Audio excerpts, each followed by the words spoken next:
नमस्कार बच्चों। आज हम हिस्ट्री का चैप्टर 1 का सेकंड पार्ट पढ़ने वाले हैं, जिसमें हम जर्मनी के एकीकरण की कहानी को अच्छे से समझेंगे। बच्चों, जैसे इटली में एकीकरण की प्रक्रिया चल रही थी, ठीक उसी समय जर्मनी में भी कुछ वैसी ही घटनाएं घट रही थीं।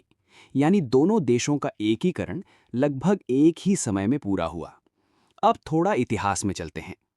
मध्यकाल में, यानी लगभग 800 ईस्वी में, शार्लमान नाम के एक महान नेता के नेतृत्व में जर्मनी एकजुट हुआ था। लेकिन धीरे धीरे समय बदला और आधुनिक युग तक आते आते जर्मनी फिर से छोटे छोटे टुकड़ों में बंट गया। सोचो, वहां करीब 300 छोटे बड़े राज्य थे और इन सब में राजनीति, समाज और धर्म के मामले में बहुत अंतर था। अब बात करते हैं उत्तर जर्मनी की। वहां ज्यादातर लोग प्रोटेस्टेंट धर्म के थे और वहां का सबसे ताकतवर राज्य था प्रशा। प्रशा का अच्छा खासा प्रभाव बाकी राज्यों पर भी था। दूसरी तरफ दक्षिण जर्मनी के राज्य ज्यादातर कैथोलिक धर्म के लोग थे।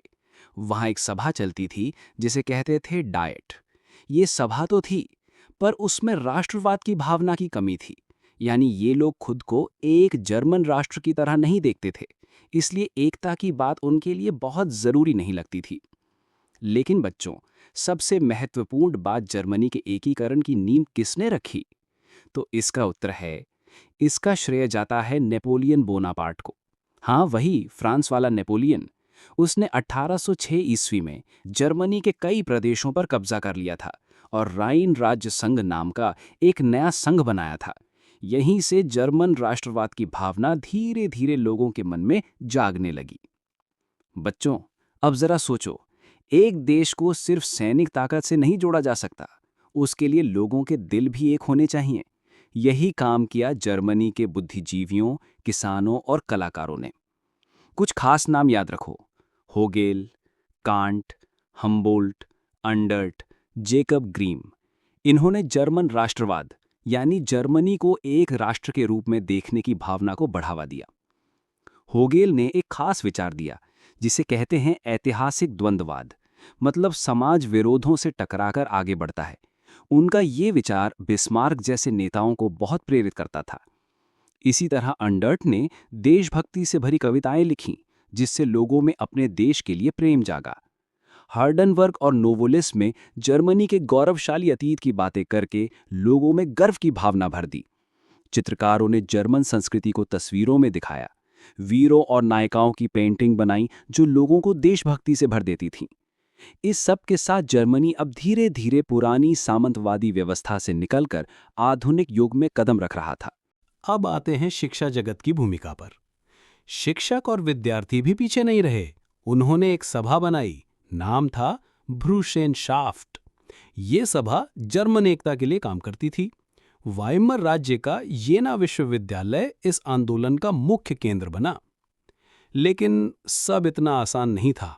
मेटरनिख नाम के नेता ने इसे कुचलने के लिए एक सख्त कानून लाया, कार्ल्सवाद के आदेश। फिर भी बच्चों, राष्ट्रवाद की लहर थमने वाली नहीं थी। ये लहर धीरे धीरे पूरे जर्मनी को एक करने में मदद करती रही। अब बात करते हैं आर्थिक कारणों की। 1834 में व्यापारियों ने सोचा, अगर हम मिलकर व्यापार करें तो सबका फायदा होगा। इसलिए प्रशा के नेतृत्व में एक आर्थिक संघ बना, नाम था जालवेरिन। इस संघ ने अलग अलग राज्यों की अलग अलग नीतियों को हटा दिया और समानता लाई, जिससे लोगों को लगा कि वे एक राष्ट्र के ही हिस्से हैं। इसके बावजूद अभी तक जर्मन राष्ट्रवादी पूरी तरह संगठित नहीं हो पाए थे। लेकिन जब 1830 में फ्रांस में क्रांति हुई तो उसकी आंच जर्मनी तक पहुंची। सैक्सनी, हनोवर जैसे राज्यों में लोकतंत्र की मांग उठने लगी। मगर अफसोस, प्रशा और ऑस्ट्रिया ने मिलकर इन विद्रोहों को दबा दिया। तो बच्चों, ये सब घटनाएं धीरे धीरे उस मंजिल की तरफ ले जा रही थीं जहां जर्मनी एक मजबूत और एकजुट राष्ट्र बनने वाला था।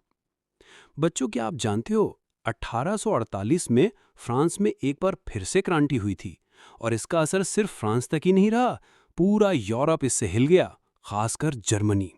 इस क्रांति ने जर्मन राष्ट्रवाद को फिर से जोर से जगा दिया। और एक और बड़ी बात हुई, इस क्रांति ने मेटरनिख के युग का अंत कर दिया। अब बदलाव की हवा बहने लगी थी। अब जरा आगे देखते हैं कि क्या हुआ।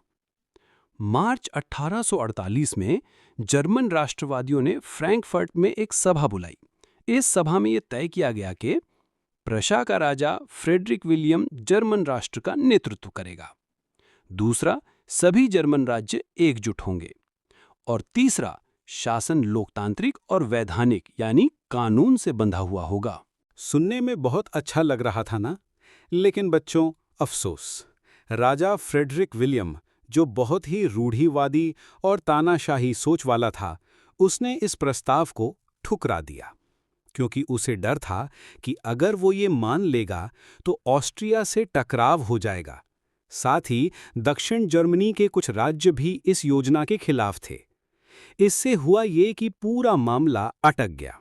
एकीकरण की कोशिशों में रुकावट आ गई और कई राज्यों में विद्रोह भी होने लगे।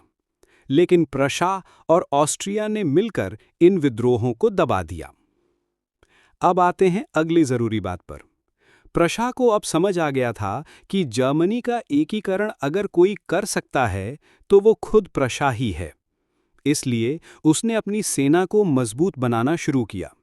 इसी बीच राजा फ्रेडरिक की मृत्यु हो गई और उसका भाई विलियम प्रशा का नया राजा बना। अब कहानी में बदलाव आया।